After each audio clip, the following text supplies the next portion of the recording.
সব ধর্ম নিয়ে একটা অশান্তির দাবানল জ্বলছে। সেই অশান্তির দাবানল থেকে এই জায়গায় আমরা শান্তির একটা বার্তা খুঁজে পেলাম। তো এই শান্তির বার্তা যে আপনারা দিতে এসছেন, মেনে নেবে? সমাজ মেনে নিতে বাধ্য, কারণ স্বামী বিবেকানন্দ ঋষি ছিলেন। ঋষির বাক্য কোনোদিন মিথ্যা হয় না। তিনি বলে গিয়েছিলেন ভারতবর্ষ তার পূর্ণ গৌরব আবার ফিরে পাবে এই সম্প্রীতিকে বজায় রেখেই। এই বৈচিত্র্যময় ভারতবর্ষ, এখানে বিভিন্ন জাতের বিভিন্ন ধর্মের মানুষ এখানে বাস করে, সবাই সম্প্রীতি বজায় রেখে বাস করতে পেরেছে বলেই এখনো পর্যন্ত শান্তি বজায় আছে। বিশ্ব শান্তি স্বামীজির এই আশীর্বাদের মূলে এগিয়ে যাচ্ছে, আর ভারতবর্ষ এক জায়গায় শ্রেষ্ঠ স্থান লাভ করবে। আপনার সংক্ষিপ্ত পরিচয়টা একটু দেন। আমি প্রভুপাদ আনন্দজি মহারাজ রামকৃষ্ণ মঠ থেকে। খুব অল্প কথায় এটা হয় না, তবু খুব সংক্ষিপ্তভাবে বলতে হয় যে 1000 বছরের পুরনো এই ময়নাগড় হিন্দু বৌদ্ধ ইসলাম রীতি সমন্বিত এই ময়নাগড় শুনলে অবাক হতে হয় যে যখন ভারতবর্ষের খুব দুঃসময় ছিল, এমন এক সময়ে তিনি আমাদের মধ্যে উপস্থিত হয়েছেন। তার সেই প্রেম ভালোবাসা মানবতার আয়ুধ নিয়ে। এ কারণেই যে মানুষে মানুষে বিভেদ নয়, মানুষে মানুষে মিলনের মধ্য দিয়েই সেই মূল ধর্মই পরিস্ফুট হয়। আপনারা জানেন যে প্রাচীন শাস্ত্র সে কথাই বলে যে আমরা প্রত্যেকেই এক, সঙ্গচ্ছং সংবদ্ধং সংব মনাংসি জানাতম। আপনারা জানেন পবিত্র কোরআন শরীফেও বলা আছে যে ঈশ্বরের যে দড়ি, to hold that rope tightly, and তাহলেই তোমরা একসঙ্গে থাকবে এবং নট ডিভাইডেড, তোমরা বিচ্ছিন্ন হয়েও না। অর্থাৎ মূল কথা একটাই যে আমরা আদপে এক। এই একের অস্তিত্ব আমরা ভুলে যাই, আর ভুলে যাই বলে আমাদের মধ্যে এত হিংসা ভেদাভেদ। সেই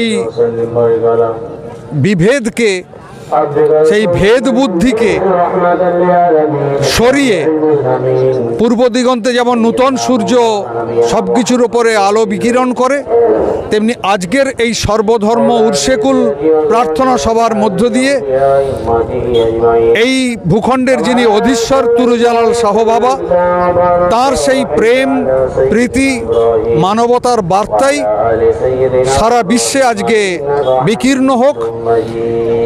এই আদর্শকে সামনে রেখে আজকে আমরা অত্যন্ত সম্মানিত বোধ করছি। আমাদের মধ্যে বৌদ্ধ ধর্মের প্রতিনিধি আছেন, বৌদ্ধ রক্ষিত মহাথেরো ভান্তেজি আছেন, খ্রিস্ট ধর্মের রয়েছেন পৃথ্বীরাজ নায়ক ফাদার আছেন, শিখ ধর্মের আছেন স্বর্ণ সিংজি আছেন, রামকৃষ্ণ মঠ ও মিশনের প্রভুপাদানন্দ মহারাজ আছেন। ধন্যবাদ আপনাকে। আপনার পরিচয়টা? আর সিদ্ধার্থ বাহুবলীন্দ্র, ময়নাগড় রাজবাড়ির বাহুবলীন্দ্র পরিবারের একজন। ভেতর থেকে একটা সুখ অনুভব করছি, আনন্দ অনুভব করছি যে আমরা সমস্ত মানুষ এখানে এসে যে সম্প্রীতির একটা পরিবেশ গড়ে উঠেছে, এই বার্তাটাও আমরা দিতে চেয়েছি। এবং প্রত্যেকটা মহাপুরুষই তারা এই সম্প্রীতি শান্তির বাণী ছড়িয়েছেন, কেউ অশান্তির কথা বলেননি। তো শান্তি আমাদের সকলের কাম্য, তাই এইরকম একটা আয়োজনে আসতে পেরে নিজেকে খুব ধন্য মনে করছি। আমি এর আগেও এখানে এসেছি, সুন্দর একটা পরিবেশ, ঐতিহাসিক স্থান, আজকে একটা ঐতিহাসিক দিন। এইভাবে আমরা এখানে এসে খুবই আনন্দ অনুভব করছি। পৃথিবীতে এখন অশান্তির দাবানল জ্বলছে, সাম্প্রদায়িক দাবানল। একদম সেই সাম্প্রদায়িক দাবানল মেটাতে আপনি কিছু বক্তব্য দিন। দাবানল এটা পরিকল্পনা বা পরিকল্পিত ব্যাপার, কিন্তু যিনি সৃষ্টিকর্তা তিনি চান যাতে করে সমস্ত মানুষ সম্প্রীতির মধ্যে থাকে। তো সেই সম্প্রীতিটা আমাদের মধ্যে হারিয়ে গেছে। তাই আমার বক্তব্য বা আমাদের সবার বক্তব্য যে সেই সম্প্রীতিটাকে ফিরিয়ে আনতে হবে, মিলনবন্ধন রাখতে হবে, প্রতিবেশীকে আপনার মতো ভালোবাসতে হবে এবং যিনি সৃষ্টিকর্তা তাকে সম্মান দিতে হবে। যদি আমরা দিতে পারি, নিশ্চয়ই একটা মিলন সভা আবার তৈরি হবে এবং মিলন ক্ষেত্র তৈরি হবে। ঈশ্বর আমাদের প্রত্যেককে আশীর্বাদ করুন। জি, অসংখ্য ধন্যবাদ। আপনার পরিচয়টা? আমার নাম পৃথ্বীরাজ নায়ক, আমি বারুইপুর থেকে আসছি। ফাদার পৃথ্বীরাজ। আমাদের গুরু নানক দেবজি আমাদের গ্রন্থে লেখা আছে, अव्वल अल्लाह नूर उपाया कुदरत के सब बंदे, एक नूर से सब जगह उपजया, कौन भले कौन मंदे। তো পুরো সৃষ্টিকর্তা যে আছে একই আছে, ওই বার্তাটা সময় সময় সব এইখানে এসে আমাদের পীর পেগম্বর দিয়ে গেছে।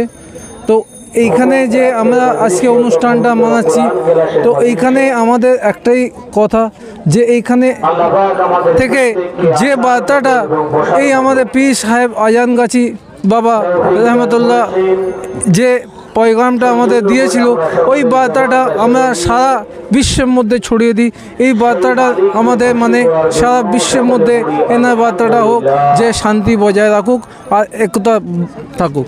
অসংখ্য ধন্যবাদ। পরিচয়? আমার পরিচয় হচ্ছে স্বর্ণ সিং, আমি হচ্ছি অল ফেথ মঞ্চে সেক্রেটারি।